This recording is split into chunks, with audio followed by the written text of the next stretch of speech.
Le théorème de Borel. Un homme, une ville, une histoire commune.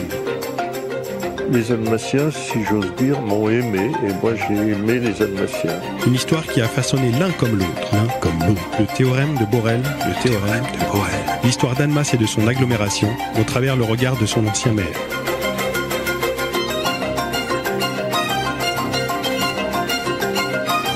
Le théorème de Borel. Robert Borel, bonjour. Bonjour Vincent. Et merci d'avoir accepté de vous raconter et de partager vos souvenirs et votre regard inséparable de l'évolution d'une ville, Annemasse. Maire de 1977 à 2008, vous avez en fait représenté les Annemassiens pendant 34 ans. Aujourd'hui, c'est l'homme de gauche en terrain hostile que nous écoutons. Selon vous, vous n'étiez pas du tout fait pour l'activité politique. Élu maire, nombreux considéraient que vous représentiez ce qu'ils appelaient la parenthèse Borel. Comment cette parenthèse a duré 5 mandats? Écoutez, je crois qu'il faut que je sois un peu indécent et que je vous dise un peu qui je suis. Excusez-moi de me mettre un peu en avant, mais vous ne comprendrez pas sans ça. Je suis un fils de paysan du Bugey, élevé dans un milieu très simple, intelligent et exigeant en termes de moralité. Et j'ai été très bien élevé par une famille complète, un clan, parents, grands-parents. Et j'ai eu la chance de vivre dans un milieu qui était encore simple et exempt de toutes les controverses qui animent l'actualité d'aujourd'hui.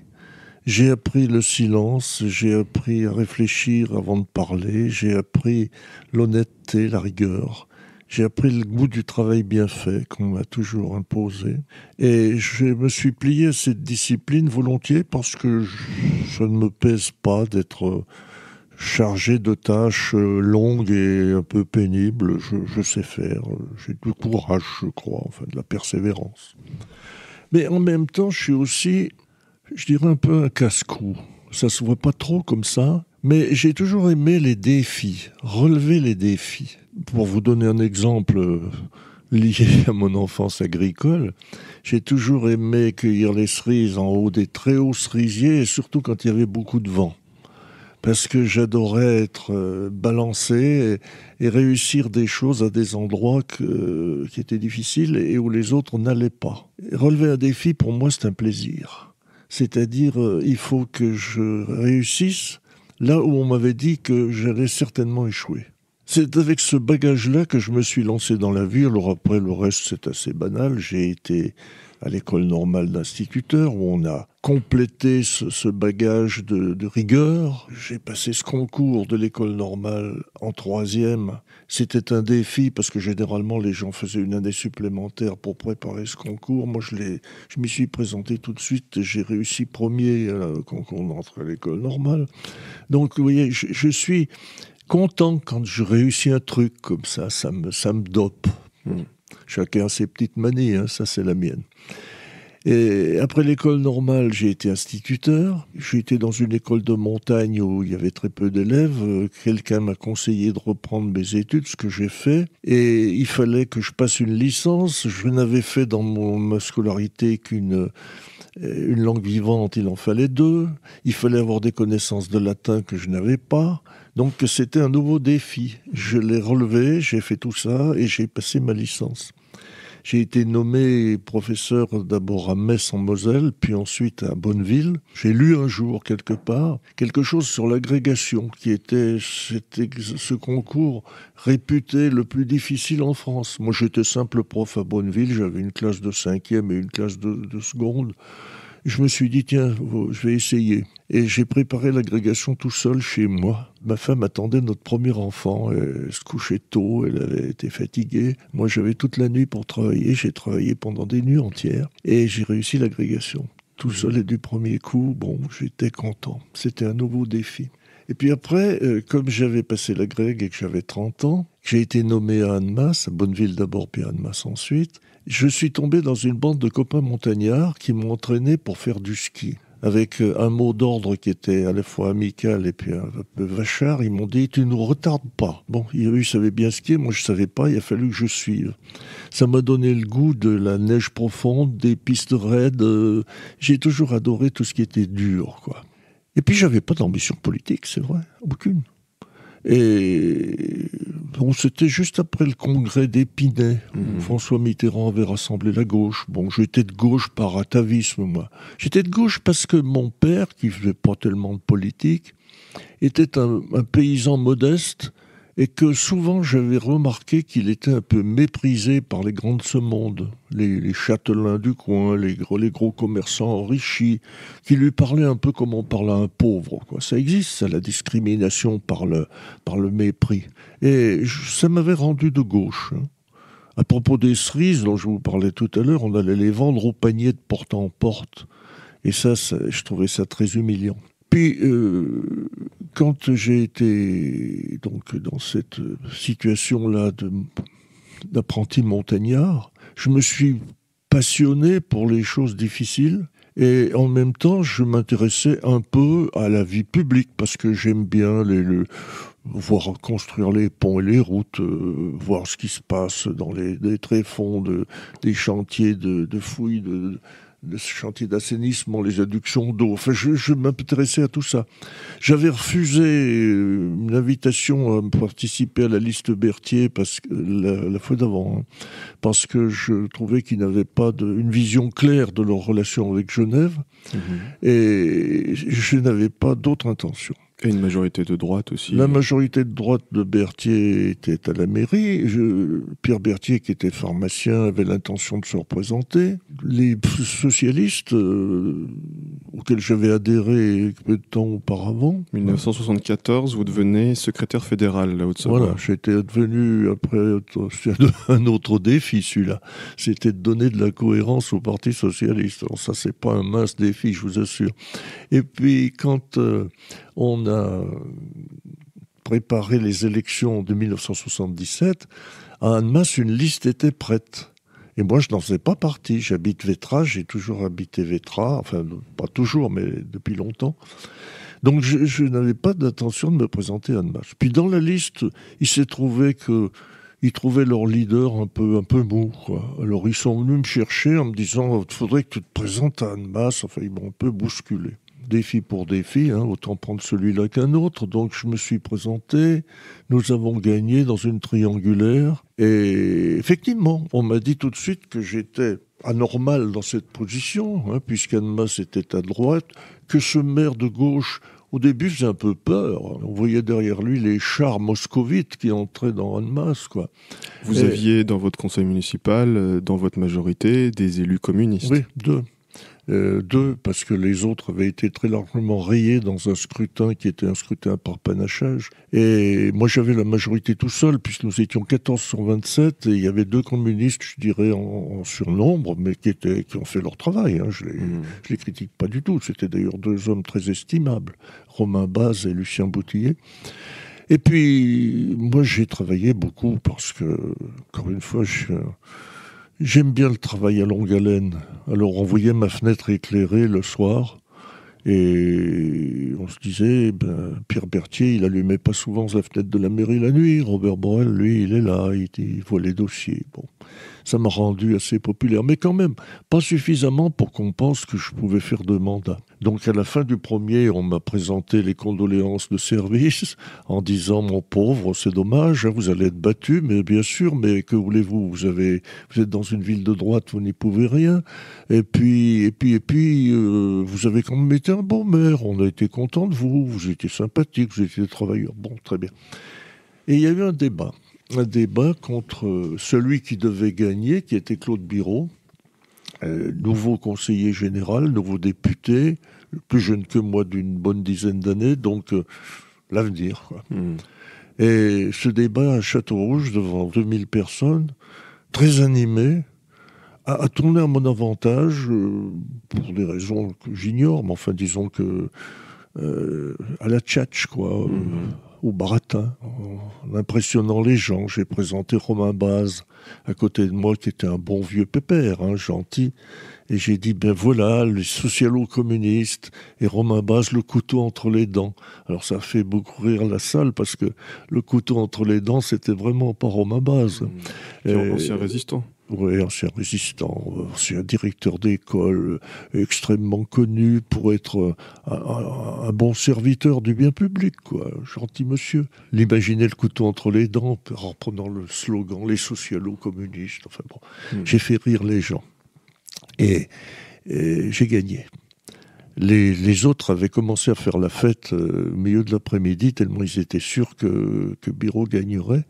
Et Claude, que j'aime bien, qui n'est pas un mauvais garçon du tout, a été très dépité de perdre cette élection, mais il l'a perdue et il ne l'a jamais retenté. Après, il a laissé d'autres gens m'affronter. Alors, ça a été le général Besson, ça a été la fille de Pierre Berthier, ça a été d'autres gens encore. Bon. Tous ces scrutins se sont soldés de 6 ans en 6 ans par une victoire au premier tour, toujours. Et par une campagne toujours très modeste, en argent, je veux dire, faite pour beaucoup de contacts personnels, avec un comité de soutien important de gens qui m'apportaient leur aide. Et puis, c'est cette phrase que je répète toujours et que je prononçais à chaque fin de campagne, « Si vous m'élisez, je serai honoré. Si vous ne m'élisez pas, je serai soulagé. Faites votre choix. Moi, je n'ai pas besoin de la mairie pour vivre. C'est vous qui avez peut-être besoin de moi. Réfléchissez. » Encore une fois, c'était des défis. Et ça a été un défi aussi de vouloir être député et d'affronter Dominique Strauss-Kahn. On en parlera un peu plus tard. Oui, ça a été un défi après de me présenter en socialiste indépendant à la région, dans un groupe qui était à l'époque sous le haut patronage d'Haroun Tazieff, le vulcanologue, et avec lequel j'ai eu le plaisir et l'honneur de travailler pendant 6 ans, mais avec un groupe qui n'était inféodé à personne, à tel point qu'il a fait l'appoint de Charles Millon, avec lequel nous n'étions pas du tout en accord, mais en imposant nos vues d'élus de gauche par rapport à une majorité de droite qui était comme Macron aujourd'hui, une majorité relative. Juste avant d'arriver à la région, est-ce qu'on peut reparler un tout petit peu du Parti Socialiste que vous rejoignez avec certains de vos proches et de vos adjoints, de vos futurs adjoints? Vous êtes mitterrandiste. Oui, absolument. Vous le restez d'ailleurs. Je suis toujours resté parce que pour moi, j'aime les personnages d'exception. Il y avait à l'époque une espèce de rivalité interne entre Mitterrand et Rocard. Je crois que c'était 2 personnages d'exception, mais je dirais que dans l'exception, Mitterrand paraissait encore plus exceptionnel, quoi. C'était aussi un peu un casse-cou, un peu un aventurier qui aimait les défis et les coups impossibles, quoi. Je me sentais proche. Quand vous êtes devenu maire, vous froissez certaines pratiques liées à différents degrés au Parti Socialiste. Est-ce que vous pouvez revenir un peu sur des décisions que vous avez prises et qui ont peut-être un peu heurté un système partisan? Et ensuite, comment vos relations au sein du Parti Socialiste se sont-elles détériorées? Alors, j'ai eu, avec le Parti Socialiste, une espèce de relation « je t'aime, moi non plus », qui a toujours duré. Elle était comme ça avant que j'adhère, et elle est restée comme ça après. Avant que j'adhère, j'étais proche du Parti Socialiste. Mais comme je n'en faisais pas partie, je ne me sentais pas engagé par ces décisions. Après mon élection et mon adhésion au Parti Socialiste, qui a un peu précédé l'élection de quelques années, j'ai toujours voulu dire que la pensée personnelle l'emportait sur la pensée de groupe. Pour moi, adhérer à un groupe ou un parti politique, c'est un acte de discipline librement consenti pour avoir une cohérence avec d'autres et pour être efficace. Mais ça n'est en aucun cas une subordination à une pensée globale. Et vous me parlerez peut-être de mon séjour de député. J'ai souffert de ça pendant mes 3 petites années, 2 grosses années à l'Assemblée nationale. C'est d'être inféodé à des groupes. Il faut voter avec le groupe. Une discipline de groupe. Discipline de groupe. À tel point que le règlement de l'Assemblée prévoyait à l'époque que vous puissiez voter pour votre voisin. Et souvent en séance, et en séance de nuit particulièrement, il y a très peu de députés en séance, mais ils votent pour l'ensemble de leur groupe. Et ils manipulaient des clés qui disaient oui, qui disaient non. Maintenant, c'est des boutons. Mais... Des boutons au nom des voisins. Moi, j'ai horreur de ça. On est quelqu'un d'autonome et de fort qu'à la condition d'avoir son entière liberté de conscience et d'expression. Alors, j'ai toujours voulu être ce que j'étais, plutôt que d'être un pion, un élément d'un parti, socialiste ou autre. Bon, quand je suis arrivé à la mairie, je pense que vous faites allusion à un acte que j'ai fait qui est apparu comme un acte d'insubordination, mais qui n'était pas spécialement fait pour échapper au Parti socialiste, c'était fait pour répondre à ma conscience, quoi. J'ai vu arriver dans mon bureau un jour un socialiste que je connaissais bien, qui était de Saint-Julien, et qui me dit, ce que je ne savais pas, ça, je suis le représentant d'Urba Conseil. Et puisque tu es maire, tu vas passer tes marchés à partir de maintenant par l'intermédiaire d'Urba Conseil, ce qui permettra de prélever une somme pour alimenter les caisses du parti. Je l'ai envoyé dans l'escalier, presque à coup de pied dans le derrière, parce que je lui ai dit, tu reparais pas dans ma mairie, je veux plus te voir. Donc là, évidemment, le Parti socialiste a considéré que j'étais en insubordination, mais j'étais tout simplement Robert Boyle, quoi. J'étais moi-même. Par contre, alors, le Parti socialiste m'a royalement laissé tomber sur quelque chose qu'il demandait à ses élus et sur lequel je lui ai demandé mon conseil. Et il s'agissait de l'école privée. Et sur l'école privée, il était dit que on devait exiger des écoles privées sous contrat qu'elles passent du contrat libre au contrat d'association. Ce qui leur donnait évidemment de l'argent supplémentaire dans l'État, mais qui les mettait sous une sorte de harmonie pédagogique avec l'école publique. Même programme, mêmes examens, même surveillance, même diplôme pour les enseignants, etc. C'était dans le programme du Parti socialiste. Et je leur ai demandé comment ils souhaitaient que je procède. J'ai jamais eu la moindre réponse. Débrouille-toi, mon gaillard, tu es sur le terrain, mais t'as qu'à faire. Alors j'ai fait. Et j'ai appliqué ce que les socialistes n'ont pas appliqué partout. Mais moi, je l'ai fait. C'est-à-dire que j'ai demandé aux écoles ici de passer sous contrat d'association en leur expliquant pourquoi, et sans aucune contrainte, qu'elles le fassent librement.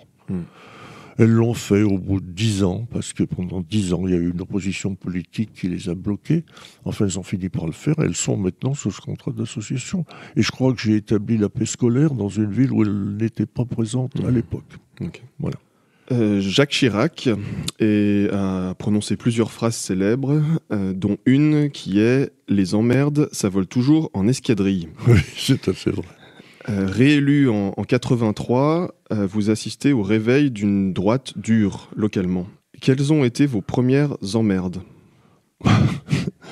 Écoutez, alors là, on entre dans un chapitre qui risque de nous tenir longtemps. Parce que les emmerdes, comme disait Chirac, oui, effectivement, il y en a rarement une seule. Pendant le premier mandat, l'équipe Berthier, qui était pour partie réélue, et qui comportait 11 élus, s'est très vite ralliée à moi en bonne partie, quoi. Et j'ai vécu avec eux un premier mandat assez paisible. Ils m'ont pas beaucoup cherché, comme on dit, quoi. Ils n'ont pas cherché à beaucoup m'embêter. Ils ont travaillé, ils ont fait leur travail d'élus. Et quand le conseil municipal se terminait, on allait manger une omelette ensemble, quoi. Avec la plupart, enfin, la moitié d'entre eux à peu près. Il est resté un petit noyau autour de Claude Biraud qui, pour des raisons bien compréhensibles, ne pouvait pas se rallier brusquement comme ça, mais qui ne me cherchait pas non plus beaucoup de noises. Quand il s'est présenté contre moi en 83, il pensait gagner, Claude. Et puis, bon, il a été battu. Il a été, je crois, triste. Mais ceux qui le soutenaient ont été furieux. Et il a très vite vu se constituer autour de lui un groupe de combat en disant « Borel, il faut s'en débarrasser ». On l'a eu pendant 6 ans et on croyait l'avoir au virage, on l'a pu l'abattre. Donc la prochaine fois, il faut y aller avec d'autres moyens. Et ils se sont présentés, ils se sont préparés en menant une guerre beaucoup plus forte pendant 6 ans. Mais enfin, c'est pas d'eux qui est venu quand même l'essentiel de mes ennuis. c'est de l'extérieur. Et c'est en fait du RPR, quoi, du parti de Chirac, justement. Et je m'en suis pas douté. Parce que, je vous ai dit tout à l'heure, je suis un peu un casse-croûte, j'aime bien les défis, mais je suis pas du tout soupçonneux de la vilenie chez les autres. Je suis candide, quoi. Candide. Je suis un paysan simplet. Et quand ils m'ont fait des coups de jarnac dans le dos, je les ai pas vus venir. Il y avait à l'époque un journaliste au Messager qui s'appelait Gruzel, que je tiens pour être un homme profondément malhonnête, mais également vigoureusement engagé dans le RPR, et qui, avec un certain nombre de comparses dont faisait partie M. Dantan et un certain nombre d'autres, ont monté des choses trappes. Et la première chose trappe, ça a été une mise en cause de mon honnêteté. Bon, s'il y a bien quelque chose qu'on ne peut pas mettre en cause, alors je vous assure, c'est bien mon honnêteté. Je suis absolument impossible à corrompre. J'ai montré des quantités d'exemples là-dessus. Je n'ai pas le moindre goût pour l'argent et je n'ai pas le moindre goût pour les honneurs quand je ne les mérite pas. Donc, je suis innocent, mais au point d'être bête. Et un jour, quand j'entends Bruno Mazur, journaliste à TF1, ouvrir son journal de 20h devant la France entière, en disant « deuxième scandale », parce qu'il y en avait eu un autour du Carrefour du Développement, de Christian Nucci, député de l'Isère, qui avait bouffé de l'argent public, enfin bref. On n'a jamais su d'ailleurs s'il l'avait vraiment fait par malveillance ou par un peu de maladresse, de candeur, et je crois que c'était plutôt le deuxième cas que le premier. Là, en fait, vous faites allusion à un contexte de ce qu'on a appelé les affaires liées au Parti Socialiste et au mandat de François Mitterrand. Et l'idée, la grande idée de Gruzel, ce faussaire, ça a été, puisqu'il était correspondant de l'agence France Presse, d'envoyer à France Presse un communiqué disant « Borel, maire socialiste d'Annemasse, s'est compromis dans une histoire d'argent ». Et Mazur annonce ça devant la France entière. Et moi, je tombe de mon fauteuil parce que je ne voyais pas de quoi il s'agissait. Il s'agissait d'un homme qui était trésorier ou président, je ne sais plus, d'une association de droit privé, qui avait puisé dans la caisse de son association, et ça ne me concernait ni de près ni de loin. Quel type d'association ? C'était une association pour le redressement des jeunes, enfin, une association socio-culturelle du genre... de défense de la prédélinquance, ou quelque chose comme ça. Donc ce monsieur avait piqué de l'argent dans la caisse, ce monsieur avait une responsabilité associative, mais il me touchait ni de près ni de loin. Cette association était d'ailleurs une association départementale qui était financée à 83% par le département et 17% par la mairie en complément. J'avertis tout le monde qu'on me faisait des misères, qu'on me calomniait. Mais vous savez, quand une calomnie est lancée, elle est difficile à éteindre. Hein. C'est la fameuse phrase de Beaumarchais, calomnier, il en restera toujours quelque chose. Où il n'y a pas de fumée sans feu. Bon, le président du conseil général, qui était Bernard Pellarin, vient à Annemasse, se montre avec moi dans la ville pour montrer qu'on était absolument solidaires. Tout le monde proteste parmi les élus, y compris mes adversaires politiques d'ailleurs, qui m'ont pas tous accablé, qui disent mais que c'est pas possible, Borel n'a jamais fait de ville ni pareil. Et moi je m'adresse à l'agence France Presse qui me dit ben oui mais c'est notre correspondant qui nous l'a affirmé, et qui ça Francis Gruzel. Ah bon? Alors je vois Francis Gruzel qui tient des propos incohérents. Bon, il avait effectivement envoyé un message disant que ce monsieur, celui qui avait pris de l'argent dans la caisse, était mon proche, mon ami intime, ce qui était totalement faux. Bon. Alors que vous n'avez jamais été inquiété par la justice ? Absolument pas. C'est purement un phénomène médiatique. Je ne vois pas comment la justice aurait pu m'inquiéter, parce que franchement, j'y étais pour rien. Et ce monsieur a été poursuivi, condamné, il a dû passer au tribunal correctionnel. Enfin, je ne sais pas très bien comment ça s'est terminé. Mais de toute façon, en dehors de moi, c'était un simple bobard, c'était une rumeur, quoi. C'était une calomnie. Et malheureusement, comme m'a dit l'agence France Presse, on va démentir, mais les démentis, personne ne les lit. Donc ça a été ma première surprise d'être comme ça, pris dans un domaine où je pensais ne pas pouvoir être pris, qui était celui de l'intégrité, quoi. Puis après, les ennuis, j'en ai eu d'autres, je ne vais pas tout vous raconter, mais je dirais que le plus politique de tous, ça a été l'arrivée de Dominique Strauss-Kahn, jeune cadre du Parti socialiste, compétent, ambitieux, soutenu par l'ensemble du parti et auquel je me suis opposé.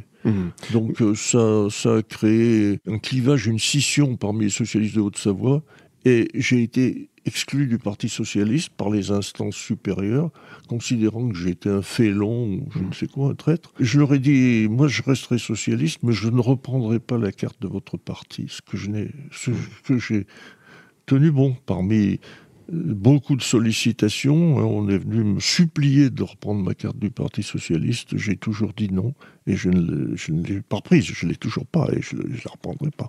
D'ailleurs, le Parti socialiste, auquel aujourd'hui faudrait-il adhérer, il y en a au moins 3. Arrêtons-nous juste, vous venez d'y faire allusion. Sur, donc de 1986 à 1988, la Haute-Savoie envoie 2 députés de gauche à l'Assemblée nationale. Oui. Le scrutin était proportionnel, ça a facilité l'élection de représentants de gauche. C'est même pour ça que ça a réussi. Vous siégez parmi les non-inscrits à l'Assemblée nationale, et puis en face, dans un autre groupe, le groupe socialiste, Dominique Strauss-Kahn est aussi élu député de la Haute-Savoie. Comment êtes-vous passé d'adversaire pendant la campagne à collègue sur les bancs de l'Assemblée? Tout simplement parce que lui, il jouait son rôle de socialiste et puis moi, je jouais mon rôle de Borel socialiste. J'ai jamais douté une seconde de mon engagement politique et j'ai toujours dit à ceux qui me considéraient comme un individu bizarre, je dis je suis absolument constant. Mais comment Dominique Strauss-Kahn arrive en Haute-Savoie?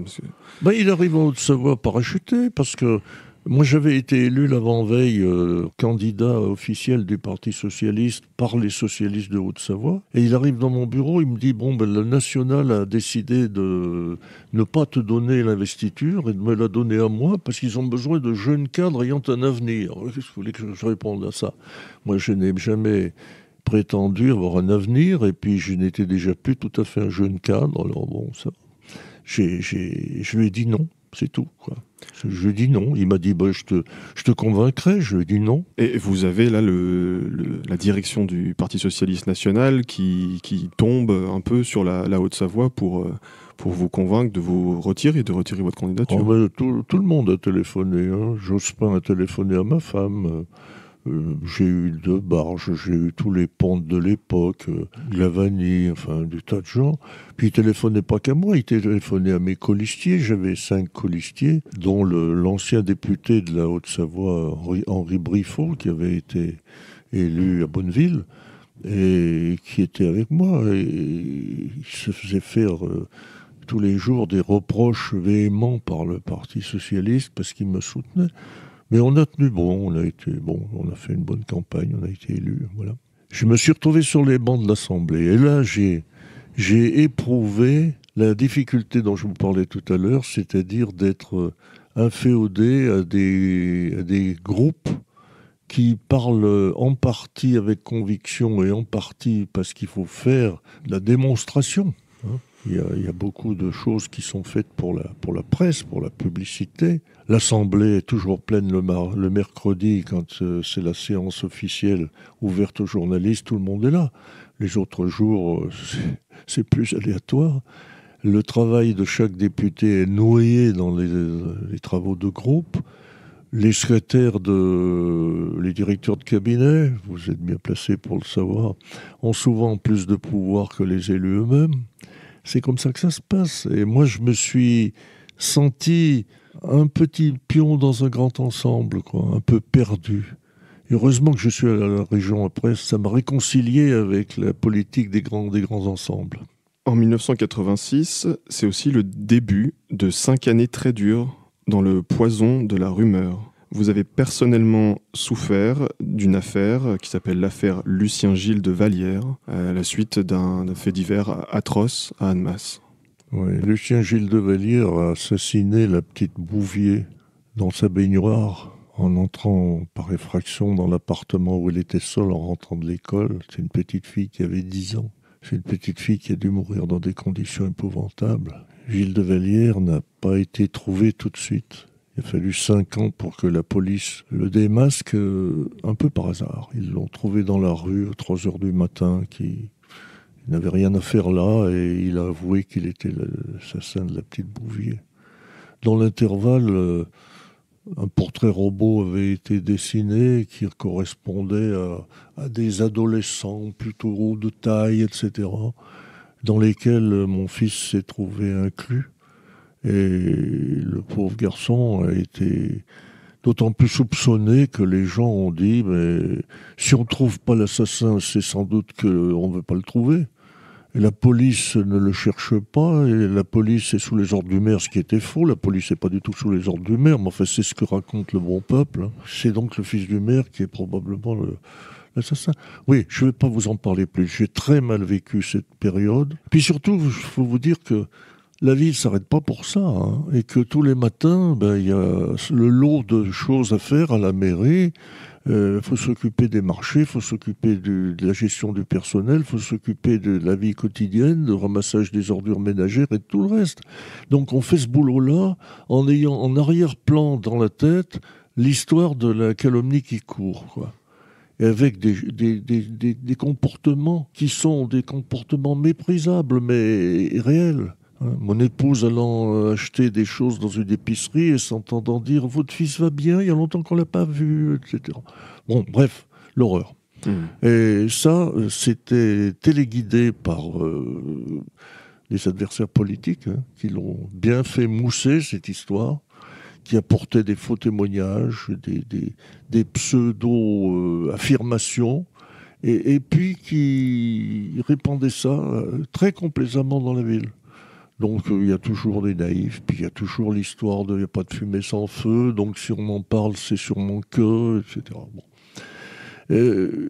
J'ai fait le boulot en même temps. Je ne me suis pas arrêté. Voilà, c'est tout. J'ai fermé les yeux, j'ai courbé le dos, et puis j'ai fait le travail. Parce que j'étais élu pour ça, puis que j'avais la conscience tranquille. Mais croyez bien que sur la vie d'une famille, ça pèse. Voilà.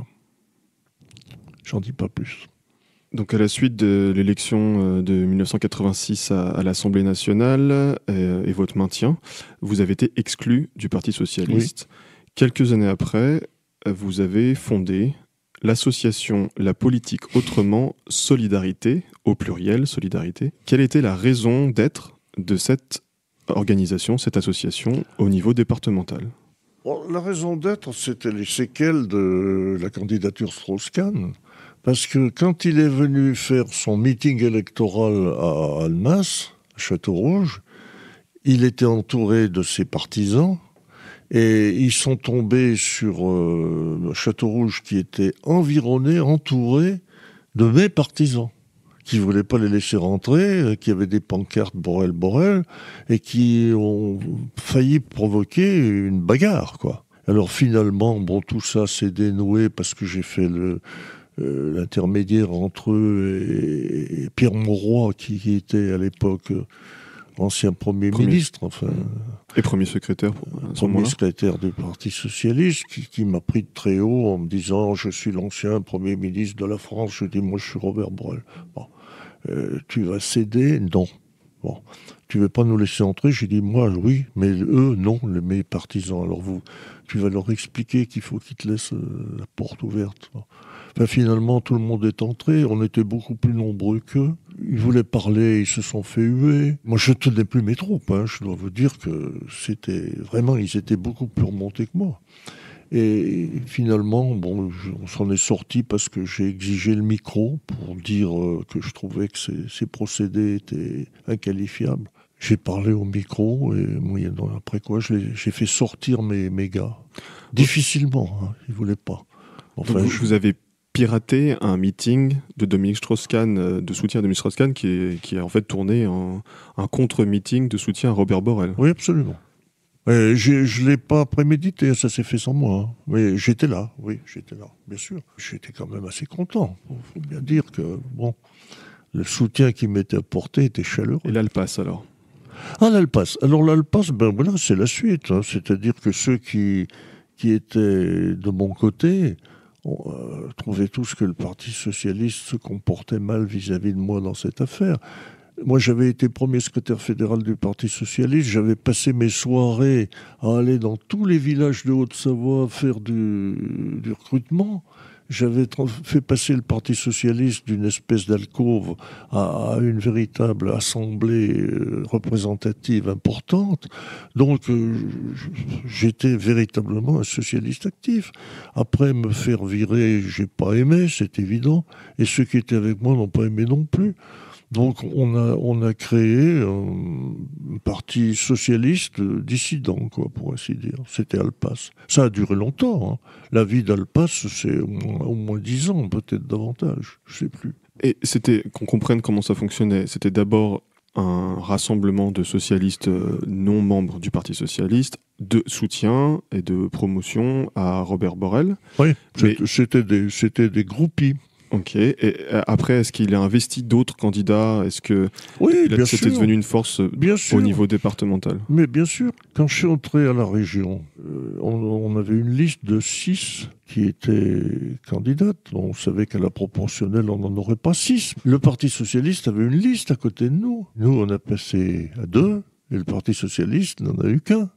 Donc on était plus fort dans le département que le Parti socialiste. Ça pouvait pas durer, hein, parce que ce genre d'actes dissidents comme ça, un peu aventureux, dans le contexte national, ça ne tient pas. Surtout dans un département où les socialistes sont relativement peu nombreux. Ça aurait été les Bouches-du-Rhône ou le Nord, ça aurait été différent. Mais ici, moi je savais bien que ça durerait pas éternellement.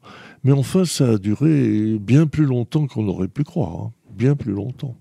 Parce que il y avait autour de moi de la fidélité, quoi. Une vraie fidélité d'un grand nombre de gens qui sont maintenant morts pour certains. Bon, cette période est passée, c'est une affaire disparue, mais ça a eu son heure de force dans le département de la Haute-Savoie. Vous direz aujourd'hui que ça a mobilisé ou réactivé une gauche au niveau de toute la Haute-Savoie, mais cet affrontement, on va l'appeler comme ça, avec le Parti socialiste, est-ce que ça a empêché aussi, pendant plusieurs temps, une réconciliation des différentes, on va dire, tendances socialistes?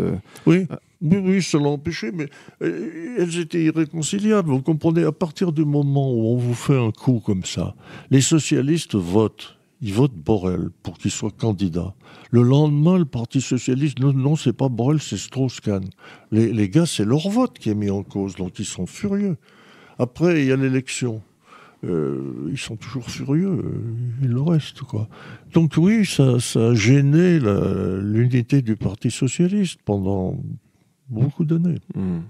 En 1995, votre élection municipale est annulée par le tribunal administratif. Autre emmerde, comme dirait Chirac. Et vous vous êtes même déclaré inéligible pour 1 an. Absolument. C'est ce qu'on appelle maintenant la jurisprudence Borrell. Absolument. Au niveau du Conseil d'État. Cette jurisprudence s'étend-elle à votre capacité de rester aux affaires municipales alors que vous n'êtes plus conseiller municipal et seulement conseiller régional à ce moment-là? J'avais un ami très cher qui est mort maintenant, qui s'appelait Guy Gavard. Guy Gavard était un garçon qui était totalement dévoué à son ami Borrell, qui était gentil garçon, pas fait pour avoir une grande autorité, c'était pas son genre, mais par contre extrêmement scrupuleux.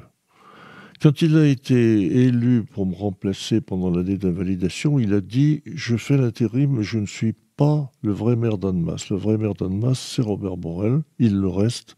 Je le prends comme conseiller spécial et il dirigera la politique de la ville, même sous mon autorité de maire temporaire. » Ce qui s'est fait. J'assistais même aux réunions du conseil municipal, derrière le maire. J'étais là comme la statue du commandeur. Hein. Ça montrait à tout le monde que je ne quittais pas mon poste, parce que je trouvais cette invalidation profondément scandaleuse. Elle l'était. C'était un moment où les juges en voulaient aux politiques. Hein. Il y avait une querelle nationale entre les juges et les politiques. Il y avait une réglementation rigoureuse sur les élections.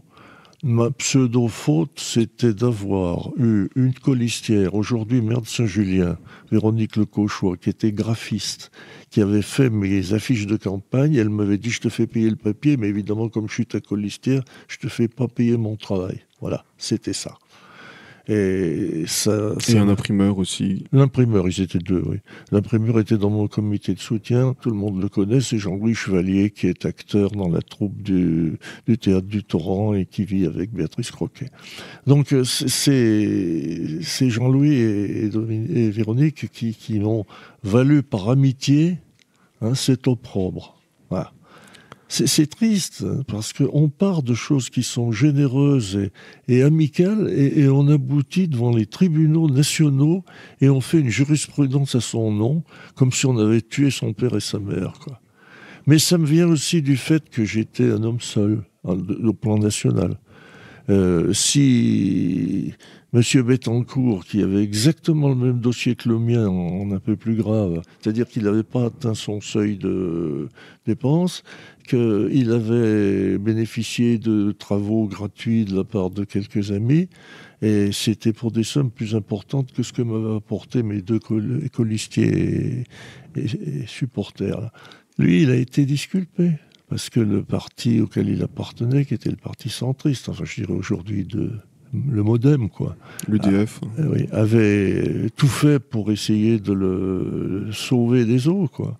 Et le tribunal, le Conseil d'État a considéré que lui, on pouvait le disculper, quoi. Selon que vous serez puissant ou misérable, disait La Fontaine, les jugements de cour vous rendront blanc ou noir.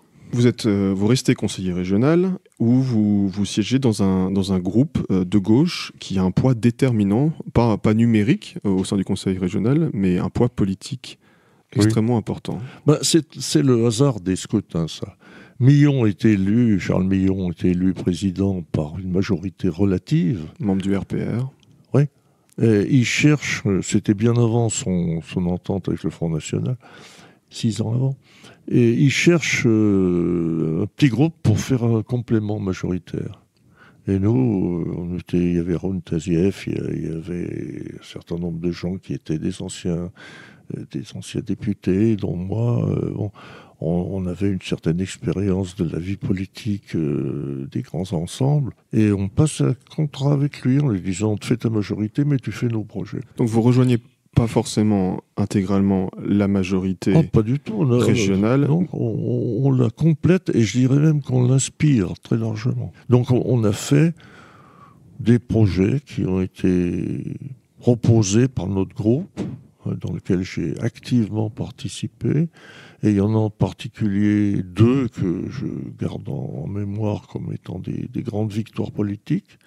D'une part, la création à la région d'une politique foncière, et d'autre part, le remplacement des contrats communaux par des contrats globaux de développement. Et j'ai tenu beaucoup à ce qu'on fasse ces 2 réformes, parce que j'étais aussi maire d'Annemasse, et je voyais les différences de comportement vis-à-vis de l'intercommunalité. Les gens étaient terriblement cloisonnés, chacun dans sa commune, chacun refusant de travailler avec le voisin, des adductions d'eau juxtaposées, des salles des fêtes juxtaposées, fermées la moitié de l'année, enfin bref, du gaspillage de l'argent public et de l'incohérence. Alors j'ai expliqué à Charles Millon et à son directeur de cabinet de l'époque qu'il vaudrait peut-être mieux faire des contrats globaux sur des périmètres que les élus locaux choisiraient librement et qui leur permettraient de discuter ensemble de l'avenir de leur périmètre. Finalement, après un certain nombre de réflexions avec son groupe, parce qu'il ne pouvait pas dire oui tout de suite, Millon a accepté, on a créé les contrats globaux de développement et il m'a dit, textuellement, écoute, puisque tu as lancé ce truc-là, fais-en un chez toi. On va voir comment ça marche. Et je l'ai fait ici, quoi. Voilà. On s'est réunis beaucoup avec les gens de Saint-Julien, les gens du Pays de Gex. C'était l'amorce de ceux qui étaient influencés par Genève, qui en subissaient les avantages et aussi les inconvénients, et qui parlaient chacun dans leur coin de leur misère sans les mettre en commun. Donc on a essayé de les réunir. On se réunissait à Nédan, parce qu'il y avait une grande salle pratique avec un grand parking. Et pendant 2 heures, toutes les 4 ou 5 semaines, on discutait de ce qu'on pourrait faire ensemble, quoi. Donc ça avait pour moi plusieurs avantages. Un, c'est que la région, il y avait enfin une cohérence territoriale et on a interrompu le défilé de ceux qui passaient dans le bureau de Millon pour lui demander 4 sous. Donc ça s'est interrompu. Moi, j'étais devenu un peu un cobaye de l'affaire puisqu'on m'avait dit fais-le puisque tu en parles. Donc j'étais en train de tester sur le terrain réel ce que j'avais préconisé. Dans le cadre d'une politique transfrontalière. Et alors, après, bien sûr, on a fait une politique transfrontalière parce que très vite, entre les gens du Pays de Gex et nous, il est apparu des similitudes qui nous ont fait dire, ça, on a le même problème, mais c'est un problème qu'on ne peut pas résoudre sans les Genevois. Donc, on s'est mis à ce moment-là à discuter avec les Genevois et ça a été le début, à partir de notre contrat global de développement, d'une recherche de solutions avec les Suisses.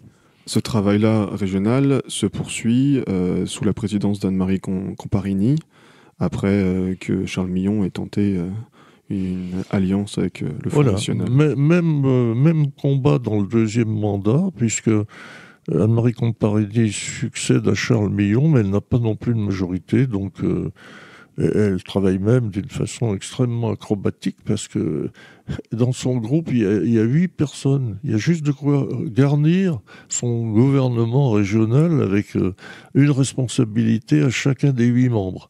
Et parmi les 8, il y en a un que vous connaissez sûrement, c'est Fournier, le maire de Chamonix, qui était à ce moment-là chargé des transports. Cette politique régionale, votre action au niveau du Conseil régional, en appui de temps en temps, ou en tout cas pour faire avancer des dossiers avec la droite, qui est majoritaire, est-ce qu'on vous le reproche localement ? Peut-être, mais je n'ai pas fait attention. Ça m'est égal. Ça m'est égal. Moi, alors, autant je suis respectueux du suffrage universel et partisan de discuter avec les gens des problèmes qui les concernent, autant quand ça ne les concerne pas, je ne repose pas la question. Moi, je suis élu dans un scrutin démocratique avec une conviction qui est une conviction de tout partisan de la démocratie représentative, c'est-à-dire que l'élu, une fois élu, est libre de ses actions. On lui demande des comptes à la fin de son mandat. Mais pendant son mandat, il fait ce que lui dicte sa conscience dans le cadre de son engagement. Aujourd'hui, les partisans de la démocratie participative voudraient qu'un élu, dès le lendemain de son élection, se sente obligé de reconsulter ses électeurs tous les jours sur tous les projets. C'est le bastringue. C'est impossible de faire vivre la démocratie comme ça. Si on est soumis tous les jours à l'avis de Pierre et de Paul, qui sont successivement automobilistes et qui veulent supprimer les ralentisseurs, puis piétons et qui veulent les faire plus hauts, on ne fait plus rien, on ne s'en sort pas. La démocratie représentative est la seule démocratie qui fonctionne à mes yeux. Donc moi, quand je fais la politique qui me paraît utile pour les gens, en matière de réserve foncière ou en matière de contrats globaux de développement, je fais mon mandat d'homme politique régulièrement élu. Je leur demanderai à la fin s'ils veulent me réélire et ils auront leur droit de regard démocratique. Mais moi, j'aurai ma liberté de conscience d'élu. Voilà. Je vous cite à nouveau, vos emmerdes et peut-être aussi un excès d'orgueil vous ont-ils empêché de faire la carrière politique que vous auriez souhaité ? Bien sûr. J'ai une amie très, très, très proche qui me disait l'autre jour « J'ai toujours su que tu réussirais pas à faire la carrière politique que tu méritais. J'ai toujours su parce que tu n'es pas assez souple. Tu as trop d'orgueil, tu as trop de capacité de refus. Tu n'es pas prêt à te courber quand il faut se courber. » Bon, tant pis. Chacun son destin. Je pense que j'ai déjà eu une carrière politique intéressante. À mon niveau, J'aurais pu, comme Jean Auroux, Juan, comme d'autres, être ministre, sans doute, quoi. Je l'ai pas programmé, je l'ai pas ambitionné, je l'ai pas regretté. Ça fait pas partie de mon horizon. Il se passe ce qui se passe, ça me fait rien. Par 2 fois, vous avez été candidat malheureux au sénatorial. Oui. Ben, les sénatoriales, vous savez, c'est l'élection la plus politique qui soit. Parce que ce sont les élus qui votent. Alors les élus, ils sont de droite ou ils sont de gauche, et en Haute-Savoie, ils sont majoritairement de droite. Donc vous cassez la figure tous les coups. Henri Briffaut l'a fait avant moi, il s'est cassé la figure 2 fois, et moi 2 fois. Mais ce qui est quand même différent de la période Briffaut, c'est que les 2 fois, le Parti socialiste a fait des listes contre moi. Donc je n'étais pas en odeur de sainteté auprès du Parti socialiste. Mais malgré votre expérience, on va dire décevante à l'Assemblée nationale, être parlementaire, ça vous intéressait toujours? Ça m'intéressait, vous voulez dire, ça m'incitait à me représenter? En tout cas, vous étiez intéressé pour siéger au Sénat et représenter les territoires. Oui. Les élus locaux. Mais je vous dis, j'aime les défis, moi, j'aime descendre à ski les pentes extrêmement raides en neige profonde. Bon, chaque fois qu'il y a un défi, j'essaye, mais je réussis pas toujours. Les gens de droite, on l'entend, qui vous appréciaient, on l'entend dit que Robert Borrell n'avait qu'un défaut, c'est qu'il est de gauche. Est-ce qu'aujourd'hui, vous êtes toujours socialiste, même quand vous déclarez publiquement votre soutien à la majorité présidentielle d'Emmanuel Macron? J'ai adhéré à Emmanuel Macron en 2017, c'est-à-dire bien avant beaucoup de ceux qui en parlent aujourd'hui. Parce que je suis toujours libre de mes mouvements. J'ai lu son livre, Révolution, à l'époque où il était encore que ministre, ou même dans les arcanes ministérielles. Et j'ai trouvé ce livre passionnant, plein d'idées de gauche, comprenant aussi un certain nombre de choses qui n'étaient pas de gauche, mais beaucoup plus de gauche, me semble-t-il, qu'on a bien voulu le dire. Et puis surtout, j'ai été attiré par la personnalité de cet homme. Alors je sais que je suis en train de dire encore une fois des choses qui sont provocantes, puisque aujourd'hui, il est de bon ton de le détester. Mais moi, je ne le déteste pas, je le respecte, d'une part parce que c'est le président de la République démocratiquement élu, puis d'autre part parce que je trouve qu'au moins dans ses discours, il nous rappelle sans arrêt à la vertu républicaine. Et qu'il est aujourd'hui, on dirait c'est peut-être pas son rôle principal, mais si, quand même. C'est un professeur de politique et de morale. Et il dit des choses qui sont des choses extrêmement fortes dans l'exigence d'un comportement républicain. Oui, moi je lui accorde encore ma confiance. Et je pense que quand on fera le bilan des années Macron, on reconnaîtra qu'il a mis en place des réformes qui étaient indispensables. Moi, je veux bien que chacun défende son bout de gras en disant « je veux pas me travailler jusqu'à 64 ans », mais je constate aussi, parce que je suis quelqu'un qui essaye de prendre les dossiers de A jusqu'à Z, qu'on ne peut pas continuer dans la situation où on est à la fois ceux qui ont le moins d'heures de travail en Europe, ceux qui ont une productivité, quoi qu'on en dise, la plus faible d'Europe, pas la meilleure, quoi qu'on raconte. Il n'y a qu'à regarder autour de soi d'ailleurs pour s'en rendre compte. Et puis aussi le taux d'absentéisme le plus élevé de tous les pays européens. C'est la réalité, on ne peut pas aller contre les faits. Et comment vous jugez la gauche aujourd'hui ? Je la juge. Comment voulez-vous que je la juge ? Je regrette beaucoup, et ça c'est un grief que je fais à Emmanuel Macron, un grief sévère, qu'il n'ait pas fait les efforts nécessaires pour réduire les inégalités sociales. Et je trouve qu'aujourd'hui, entre les plus riches et les plus pauvres, il y a des écarts scandaleux. Je trouve que le slogan bien connu des communistes, prendre l'argent là où il est, a quand même une certaine réalité. C'est pas simplement du verbiage. Il y a aujourd'hui parce que Macron est un libéral et qu'il a une vision illibérale de l'économie avec la volonté de voir créer des entreprises, ce qui est bien, de remettre les gens au travail, ce qui est bien, mais il a en même temps une vision trop favorable pour ceux qui sont des détenteurs de capitaux. Et ça, moi, je m'y ferai jamais à ça.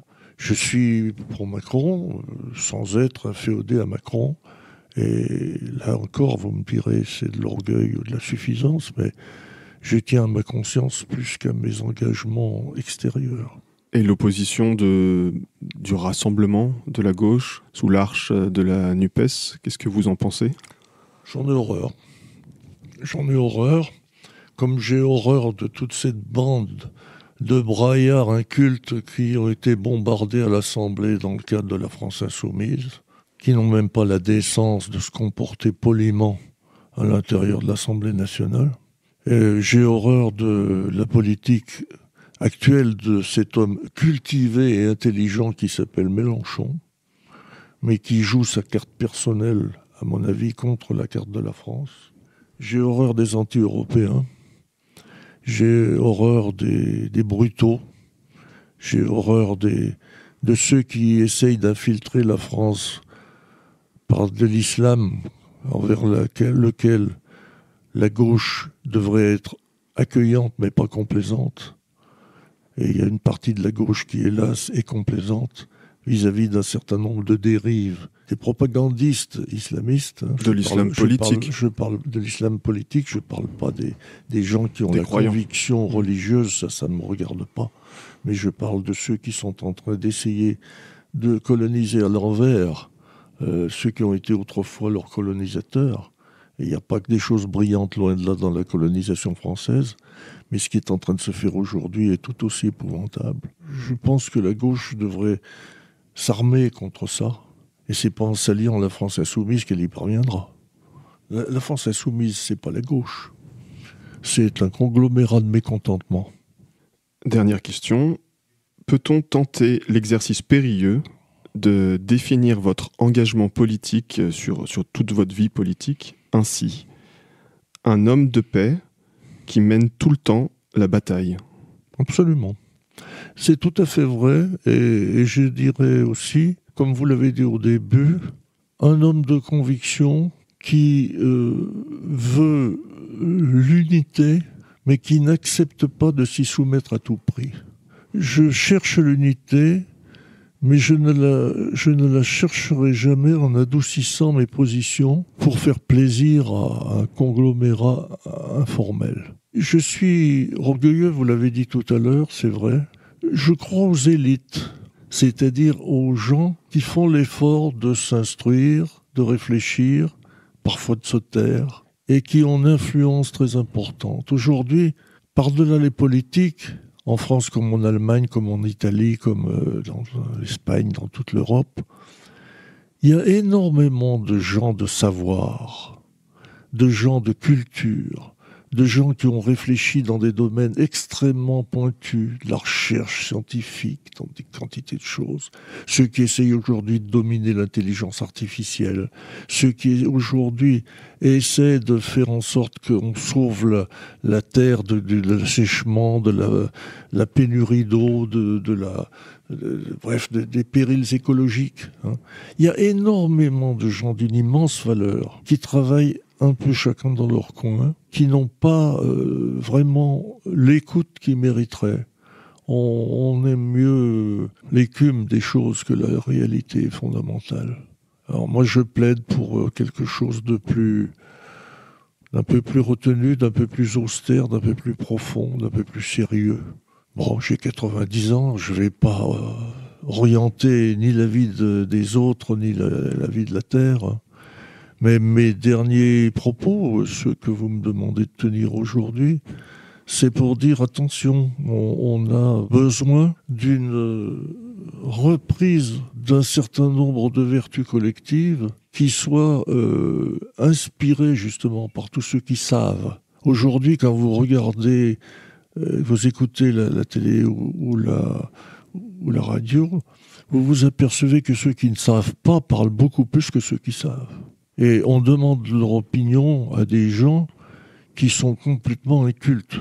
Le problème que j'évoquais tout à l'heure, à propos de la France insoumise, c'est qu'un certain nombre d'incultes sont arrivés à proximité des sphères gouvernementales. Et ça, c'est terrible. On est dans une période qui est en déclin. En déclin. On est en train de voir les grands empires, la Chine, la Turquie, l'Amérique encore, bien entendu, mais quelques autres. Ça a failli être le cas du Brésil, ça s'est un peu cassé la figure, mais ça aurait pu. Le Japon, à un moment aussi. Le Japon, on est en train de voir les grands empires développer un type de civilisation qui n'est plus comparable au nôtre, et qu'un certain nombre de pays en développement préfèrent. Je connais un jeune Français qui vit en Chine depuis 10 ans, qui est revenu en France et qui était effaré par les mouvements sociaux, en disant mais un pays ça peut pas vivre comme ça. Il faut une autorité, il faut qu'il y ait un processus qui élise une autorité responsable et respectée. Alors c'est pas tout à fait le cas en Chine, je l'admets, mais il préférait quand même le régime chinois au régime français, et c'est un Français. C'est un signal. Je crois que aujourd'hui, le continent européen a vraiment besoin de se refaire une santé morale. Très bien. Merci beaucoup, Robert Borrell, pour cet entretien et pour la liberté de ton que vous avez choisi et d'avoir partagé vos souvenirs personnels et politiques avec nous. Je vous en prie. Au revoir. Au revoir. Le Théorème de Borel, une émission animée et menée par Vincent Dozol et Robert Borrell, réalisée et produite par l'équipe de Radio Mani, avec Jérémy Lucas à la réalisation et Laurent Figaroli à la production. À retrouver sur www.radiomani.com. Le Théorème de Borel.